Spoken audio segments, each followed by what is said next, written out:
우리 그리스도인들은 하나님 앞에 특별한 특권을 부여받은 하나님의 사람들입니다. 그것이 무엇입니까? 바로 부활과 영생에 대한 소망을 받았습니다. 그래서 우리는 부활의 영광을 바라보며 마지막 영원한 생명의 삶을 꿈꾸면서 하나님 앞에 이 믿음의 시간들을 살아갑니다. 여기에 더하여서 하나님은요, 우리를 도우시고 우리를 인도하시고 날마다 우리와 함께 동행하여 주신다라는 이 믿음의 약속을 우리가 믿기 때문에 우리는 결코 외롭지 않습니다. 우리의 인생의 걸음 속에서 우리는 누구도 두려워하지 않습니다. 왜냐하면 나를 지키시고 나를 보호하시고 나의 인생을 주장해 가시는 하나님의 그 선한 손길이 우리와 함께하기 때문입니다. 그런데 여러분, 성도로서 우리가 이와 같은 은혜만을 생각하고 내가 받을 수 있는 그 특권만에 매어 살다 보면 우리의 신앙이 자칫 위험해질 수가 있습니다. 그래서 우리는 특권에만 머물러 있는 신앙이 아니라 이 특권을 기반해서 성도로서 감당해야 될 신앙의 의무에 대해서도 우리가 하나님 앞에 충실하게 이것을 감당하고자 하는 그 마음을 가지고 우리는 신앙의 시간들을 살아가야 합니다. 오늘 본문은 성도들이 우리의 신앙을 지키기 위해서 이 시대 속에 우리의 믿음을 굳건하게 세우기 위해서 먼저는 앞서 믿음으로 살았던 믿음의 선배들에 대한 그 삶의 태도를 우리가 본받을 것과 그리고 현재 우리와 함께 이 믿음의 사역들을 감당하는 목회자들에 대한 말씀들을 우리 가운데 전하고 있습니다. 먼저 오늘 본문 7절은요, 앞서간 사역자들에 대한 그 신앙의 모습들을 말씀하면서 우리에게 이야기합니다. 너희는 이들의 신앙을 통해서 오늘 우리의 신앙을 점검하고 우리가 어떤 믿음을 가지고 하나님 앞에 살아가고 있는지를 돌아볼 것을 말씀합니다. 왜 하나님은 앞선 신앙의 사람들의 이야기를 성경에 기록했을까요? 왜 하나님은 현 시대를 살고 있는 우리에게 수천 년 전에 있었던 그 사건과 믿음의 이야기들을 오늘 우리 가운데 들려주시면서 그들의 이야기를 우리 가운데 바라보게 하셨을까요? 우리가 보지도 못했던 아브라함, 노아, 다윗, 수많은 믿음의 영웅들의 이야기들을 왜 우리가 바라보면서 그 속에서 우리는 무엇을 발견해야겠습니까? 오늘 본문은 7절에서 그들을 통해서 우리가 생각할 것이 먼저는 저들을 기억하라라고 말씀합니다. 그리고 또 하나 그들의 믿음을 본받으라라고 말하죠. 살아서나 죽을 때나 여러분 지키고 의지했던 그 믿음의 모습들, 그들이 마지막까지 하나님의 은혜를 통해서 붙잡으려고 했던 그 믿음의 그 시간 속에서 과연 그들은 무엇 때문에 그렇게 하나님 앞에 열심으로 저들의 시간들을 살아왔는지를 그들의 삶의 스토리를 통해서 우리가 바라볼 것을 말씀하는 거예요. 그래서 우리는 다윗을 기억합니다. 그래서 우리는 사도 바울을 기억합니다. 그래서 우리는 성경의 수많은 믿음의 인물들을 기억하며 그들이 살았던 그 시대를 살진 않지만 여전히 우리와 함께 하시는 하나님의 은혜를 바라보면서 나는 과연 그들의 삶의 자리에 놓였다면 나는 어떤 선택을 했을 것인가? 만약 우리에게도 그와 같은 시간들이 우리 앞에 놓인다면 과연 우리는 어떻게 이 시간들을 살아야 할 것인가? 우리는 이 물음들에 대해서 그들의 삶을 통해서 그들의 신앙의 모습을 통해서 우리가 이것을 배우고 발전시켜 가야 한다는 것입니다. 그들은 살아서나 죽을 때나 믿음을 지키기 위해서 하나님의 은혜를 끝까지 붙잡기 위해서 노력했던 사람들입니다. 어떻게 보면 우리가 어떻게 이 신앙을 지켜야 하는지에 대한 그 기준이 어쩌면 그들 속에 벌써 보여진 거예요. 어떻게 하는 신앙이 잘된 신앙인가? 어떻게 드리는 예배가 바른 예배인가? 우리가 성도로서 어떻게 세상을 살아가는 것이 온전한 삶의 모습인가? 우리가 늘 질문하고 그 물음을 던지지만 답은 벌써 나와 있습니다. 믿음의 사람들을 통해서 보여주신 하나님의 그 삶의 여정들, 여러분 그 속에서 우리는 그 길을 찾는 것이죠. 믿음의 선진들이 어떻게 신앙을 지키고 계승해 왔는지를 우리가 보고 배우는 것입니다. 그때나 지금이나 믿고 소망하는 우리의 주님은 같은 주님이니까. 그 당시에 계셨던 하나님이 지금도 동일한 하나님으로 오늘 우리 가운데 함께하고 있다는 거예요. 그래서 그들의 믿음의 이야기들을 하면서 더하여 덧붙이는 게 무엇입니까? 저희 행실에 종말을 마지막을 주의하여 보라라고 말씀을 하고 있습니다.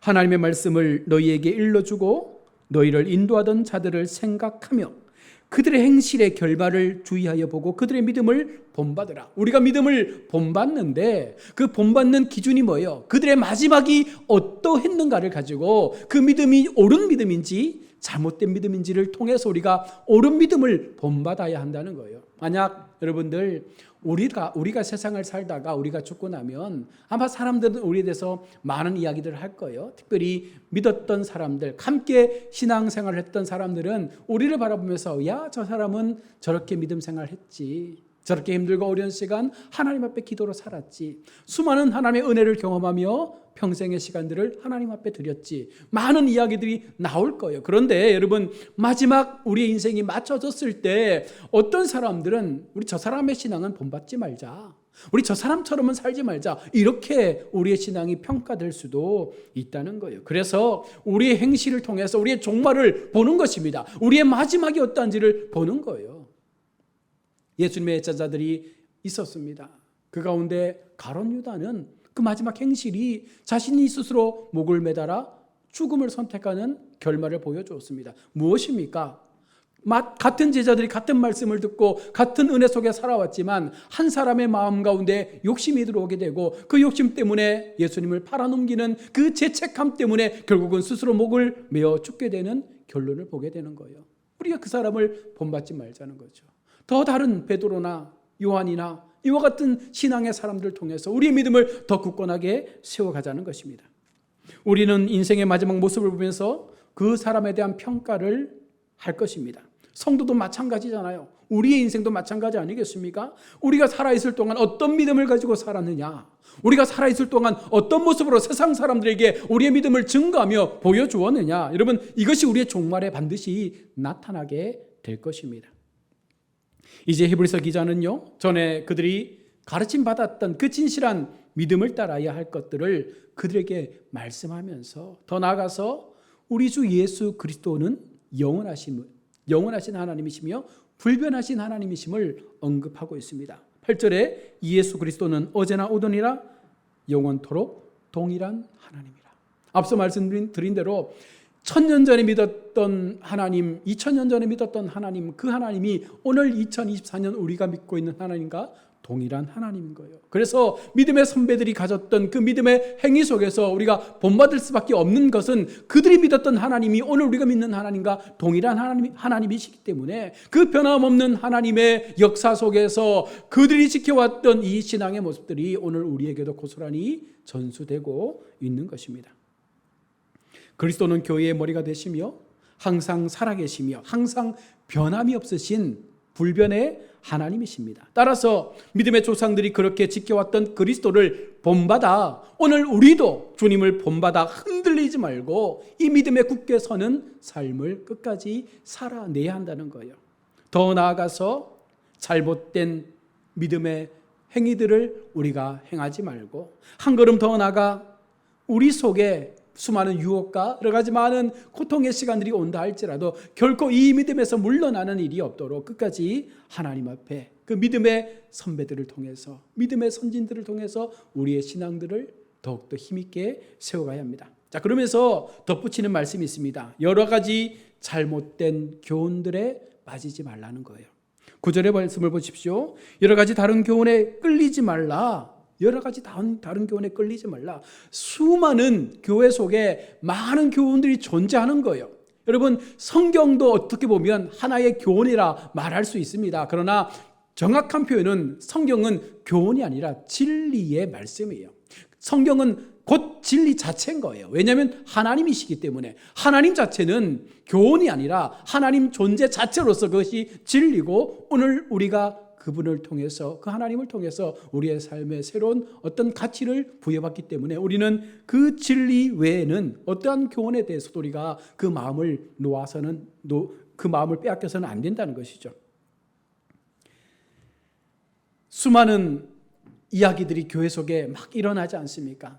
우리가 정치 이야기도 하고 연애 이야기도 하고 세상 이야기도 하고 육아 이야기도 하고 아파트나 뭐 여러 가지 많은 다양한 이야기들 하는데 교회 속에 어떨 때 가장 많은 문제가 생깁니까? 성경을 가지고 나눌 때입니까? 말씀을 가지고 토론할 때입니까? 말씀 묵상에 대한 어떤 은혜를 나눌 때 우리 속에 분쟁이 일어납니까? 아니에요. 정치 이야기, 세상 이야기, 어떤 삶에 우리에게 뭔가 좀 실제적으로 다가오는 이야기를 통해서 많이 다툼을 하지 않습니까? 무엇이 옳다, 무엇이 틀리다, 무엇이 맞다, 무엇이 맞지 않다, 수많은 이야기들이, 많은 교훈들이 우리 속에 막 들려올 때 여러분 그것을 잘 피하라는 거예요. 다른 교훈에 여러분 끌리지 말고, 세상의 소리에 끌리지 말고, 정치 이야기에 끌리지 말고, 부동산 값 올라가는 거에 여러분 개의치 말고 뭐 하라는 거예요? 은혜로서 굳게 함이 아름답고, 은혜로서 굳게 함이 아름답다는 거죠. 성도에게 정말 우리가 우리의 신앙 속에 끝까지 지켜야 될 부분이 뭐라는 것입니까? 하나님께서 주시는 그 은혜 앞에 갈급한 심령을 가지고 우리의 마음을 내어드리는 것입니다. 덧붙여서 말하는 것이 있죠. 음식으로 살 것이 아니니 음식으로 말미암아 행한 자는 유익을 얻지 못하느니라. 다시 말해서 육신의 어떤 안위, 육신의 배부름, 여러분 이 같은 삶을 우리의 목적에 앞선 순위에 두지 말라는 거예요. 짐승이 사는 모습처럼 그저 먹고 마시는 것에 우리의 마음을 빼앗기고 그것 때문에 살고 있다라고 말한다면 여러분 이것은 얼마나 가치 없는 인생입니까? 짐승들이 그렇게 살잖아요. 우리가 키우는 강아지나 애완동물도 그냥 먹고 마시는 그런 용도 말고는 할 수 있는 게 없지 않습니까? 우리가 그와 같은 가치를 가지고 살 존재가 아니라는 거예요. 먹는 것과 마시는 것, 여러분 외적이고 사소하며 없어질 것들에 우리의 마음이 얽매이지 말고 그것들로부터 자유롭게 하라는 거예요. 우리는 더 나은 하나님의 은혜를 날마다 붙잡으며 그 은혜 속에 살아가야 될 존재라는 것입니다. 우리에게 중요한 것은 무엇입니까? 먹느냐? 이게 아니라 하나님의 은혜로 얼마나 우리의 마음을 강하게 할 수 있느냐, 내게 주시는 하나님의 영적 양식 앞에서 우리가 얼마나 하나님 앞에 더 많은 영적인 배부름을 채울 수 있느냐, 여러분 이것을 우리가 가지고 논하라는 것입니다. 이 잘못된 교훈들은요 어떤 식으로도 우리에게 유익을 주지 못합니다. 오히려 우리를 깨트리고 우리의 화합을 무너뜨릴 수밖에 없죠. 이것들은 그것을 따르고 옳다고 믿는 사람들에게 결코 신령하게도 겸손하게도 또 감사하게도 못할 뿐만 아니라 마지막 하늘에도 이르지 못하게 된다고 말합니다. 많은 사람들이 교회에 나와 함께 예배합니다. 수많은 사람들이 저마다의 생각을 가지고 이곳에 나와 주님을 예배하지만 그러나 이 속에 참 구원을 얻는 백성, 참으로 하나님 앞에 은혜를 사모하며 진정한 예배의 제단을 하나님 앞에 쌓는 성도가 몇 명이 되겠습니까? 교회가 화려한 것, 교회가 굉장한 사운드로 하나님 앞에 뜨겁게 찬양하는 것 물론 좋겠죠. 그러나 하나님께서 받으시는 것이 만약 그것이라면 이 땅의 대형 교회 말고는 모든 교회는 다 무너지고 없어질 거예요. 하나님은 그것을 받으시는 것이 아니라 한 사람 한 개인이 하나님 앞에 진정한 제단을 쌓아서 하나님이 원하시는 그 삶의 제물을 드리고 이것을 통하여 하나님 앞에 영적인 그 나의 시간들을 드리는 이것을 하나님이 기뻐한다는 것이죠. 잘못된 교훈을 받는 자들은요 결국은 그리스도인의 제단의 특권을 박탈당하게 됩니다. 10절의 말씀을 보십시오. 우리에게 제단이 있는데 장막에서 섬기는 자들은 그 제단에서 먹을 권한이 없느니라. 인생의 시간 속에서 하나님의 가치를 저버린 채 그저 배부름과 우리 육체의 어떤 삶을 놓고 싸우며 경쟁했던 수많은 사람들, 같은 예배의 제단 속에 있지만 어떤 사람은 바로 하나님께서 받지 못하는 그 예배의 삶을 살게 된다는 거예요. 우리에게 제단이 있습니다. 그리스도 교회는 바로 제단이라 말하죠. 교회가 결국은 제단입니다. 이 제단은 물질적인 제단이 아니라 바로 인격적인 제단이죠. 왜냐하면 그리스도가 이곳에 존재하기 때문입니다. 어쩌면 그리스도 자체가 그분이 제단인 거예요. 그리스도는 우리의 제단인 동시에 우리의 희생 제물이 되신 것입니다. 구약에 우리가 제사를 살펴봤던 것처럼 날마다 제단에 나와 짐승을 잡고 짐승의 피를 통해서 나의 죄를 속함받았지만 예수 그리스도께서 그 모든 짐승의 제물이 아닌 바로 당신이 희생 제물이 되셔서 우리 모든 인류의 구원을 위하여 속량의 대가를 치르셨기 때문에 우리는 그 제단 속에 이제는 자유롭게 하나님을 예배할 수 있는 은혜 앞에 선 것입니다. 이 제단은 진정으로 믿는 자들에게 하늘의 만찬을 제공해 줍니다. 생명의 떡이죠. 영원히 살 수 있는, 영원한 생명의 그 영적 은혜를 경험할 수 있는 말씀의 떡을 우리 가운데 부여해 준다는 것입니다. 주의 성만찬은 복음시대의 유월절의 만찬과도 똑같습니다. 구약의 장막이나 레위에게 속한 율법을 고집하거나 그리고 그곳으로 돌아가고자 하는 자는 이 그리스도의 제단의 특권에서 제외된다는 거예요. 다시 말하면 하나님의 참된 진리를 떠나서 다른 수많은 교훈들을 따르고 그것이 더 옳다라고 믿어지는 그 순간 우리는 이 제단에 참여할 수 있는 특권이 사라지게 된다는 거예요. 유대의 의식을 집요하게 고집하는 것은 복음시대의 제단의 특권을 우리가 받는데 장애가 될 수밖에 없습니다. 그래서 우리가 물론 신약의 그림자, 구약의 그 말씀들을 열심히 바라보면서 믿음의 교훈을 받아야 되지만 그것을 전적으로 우리가 이것이 옳다라고만 생각하면 안 된다는 것입니다. 신구약의 모든 말씀이 다 하나님 주신 말씀이기에 이제는 예수 그리스도를 통해서 새로운 제단의 길이 열렸기 때문에 구약의 제사가 아니라 이제는 하나님 앞에 전심으로 드릴 수 있는 산 우리의 제사들이 나타나야 한다는 것이죠. 복음의 만찬은 그리스도의 희생의 결과물로 우리 가운데 허락된 것입니다. 이러므로 이 희생의 의미를 인정하지 않는 사람들은요, 이 잔치에 참여할 수 없는 거예요. 구약만의 율법을 믿는 사람들, 예수 그리스도를 믿지 않는 사람들에게는요, 이 제단이 부여되지가 않는다는 것입니다. 단순하게 우리가 예수님을 믿고 난 이후에 어떻게 살아야 할까에 대한 고민을 우리가 날마다 하지 않습니까?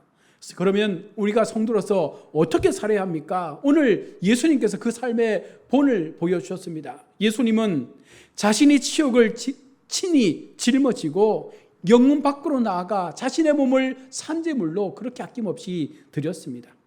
31절에 그런즉 우리도 그 능력을 지고 영문 밖으로 그에게로 나아가자. 우리에게 참 예배, 우리에게 참 신앙의 삶은 우리도 이 고난을 짊어질 수 있는 마음을 가지고 영문 밖으로 나가서 함께 주님이 주셨던 그 십자가의 삶을 우리가 감당하고자 하는 그 마음을 가지고 우리는 주님을 따라야 합니다. 우리도 그리스도와 같은 능력을 감수하고자 하는 그 마음이 없으면 우리는 주님의 제단에 온전하게 세워질 수가 없는 거죠. 그리고 우리가 이와 같이 하여야 하는 더 큰 이유가 무엇입니까? 이것이 바로 영구한 도성이 그것을 통해서 열려지기 때문에 그런 거예요. 이것 없이 우리가 이 제단으로 나아가는 산 예배 없이 우리는 결코 주님이 허락하신 영원한 하나님 나라의 그 은혜를 경험할 수가 없는 것입니다. 여러분, 이 세상에서 우리는 잠시 후에 죽음으로 나아가야 합니다. 그러므로 우리는 이제 믿음으로 그리스도께서 나아가신 이 세상이 우리에게 줄 수 없는 안식과 그 은혜를 구하며 더 철저하게 우리의 신앙을 붙잡는 삶을 살아야 하는 것이죠. 14절의 말씀을 보십시오. 우리가 여기에는 영구한 도성이 없으므로 장차 올 것을 찾나니. 수많은 사람들이 이것을 찾지 않습니까? 영원한 것에 대하여. 그러나 우리는 그 답을 알고 있는 사람들이에요. 우리에게는 영원한 것이 분명 존재하고 그 영원한 길로 갈 수 있는 키가 예수 그리스도라는 사실을 너무나 잘 알고 있는 사람들입니다. 그래서 이에 필요한 복음의 제단을 우리가 사용하고 그 복음의 제단을 통해서 우리가 예수님의 이름으로 하나님께로 나아갈 수 있는 그 담력을 얻었기 때문에 이 땅은 잠시 몸을 쳐서라 생각하고 더 영적인 하나님을 향한 그 믿음의 시간들을 살아가는 것입니다.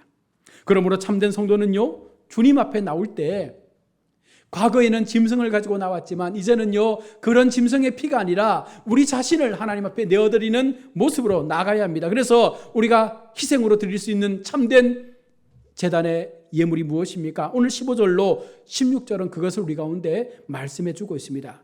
그 첫 번째가 우리가 항상 하나님께 바쳐야만 하는 찬미의 제물입니다. 하나님을 찬양함을 통해서 하나님께 영광 올려드릴 수 있는 이 찬미 속에는요, 찬미와 감사와 기도가 포함되어 있는 거예요. 우리가 하나님을 단순히 찬양하는 것이 아니라 그 찬양 속에 감사와 우리의 갈급한 그 기도가 포함되어져서 하나님 앞에 입술의 예배로 올려지게 된다는 것입니다. 두 번째는 그리스도인의 자선과 사랑의 제물을 가져오라고 16절은 말씀합니다. 우리는 단순히 입술로만 제사 드리는 그런 사람들이 아니라 여러분, 우리의 입술의 제사를 하나님 앞에 찬양과 감사로 올려드렸다면 다시 이제 선행의 제물로 세상 가운데 하나님의 사랑을 실천할 수 있는 이 같은 믿음의 모습들이 우리 삶을 통해서 나타나야 한다는 거예요. 이것이 바른 예배자의 모습이요, 이것이 바른 하나님께서 세우신 성도의 아름다운 모습이라는 것입니다.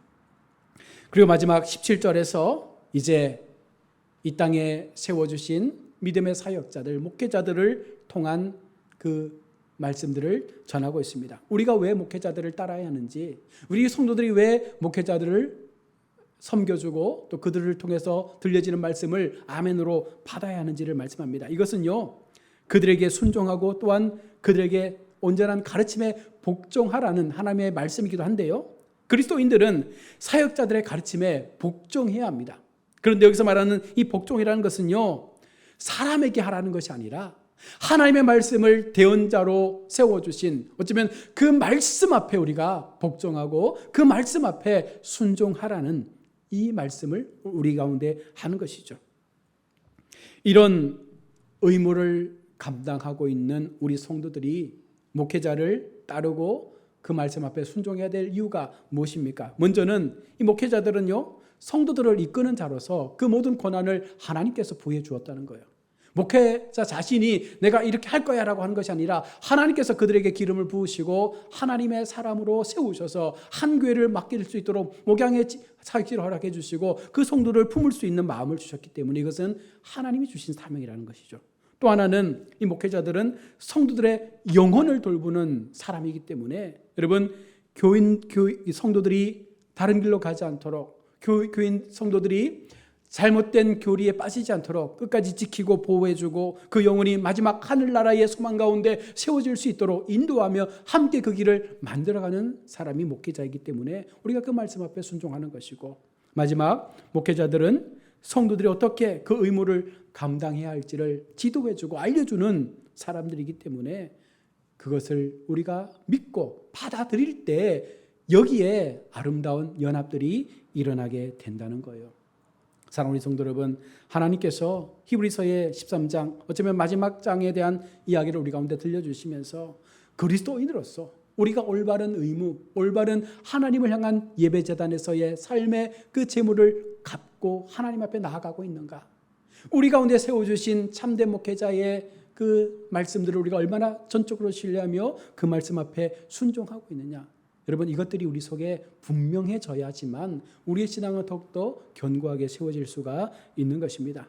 오늘 주신 히브리서 13장의 이 말씀을 통해서 다시 한번 나는 어떤 사람인가, 과거에 많은 위인들을 통해서 우리가 성경 속에 그 사람들을 바라보면서 나는 얼마나 그 믿음의 시간들을 나와 견주어서 나의 신앙을 점검하고 있는지, 그리고 지금 이 자리에서 말씀을 전하고 있는 저나 여러분들이 얼마나 아름다운 믿음의 동력 관계 속에서 서로를 위해서 기도하며 그 마음을 하나님 앞에 아름다운 예배의 모습으로 올려드리고 있는지를 늘 돌아보시면서 끝까지 하나님이 기뻐하시고 하나님이 원하시는 참된 성도의 의무를 감당해서 마지막까지 하나님을 향해서 끝까지 그 길에서 벗어나지 않는 우리 아름다운 복된 우리 믿음의 성도님들이 다 될 수 있기를 주의 이름으로 축원합니다. 아멘.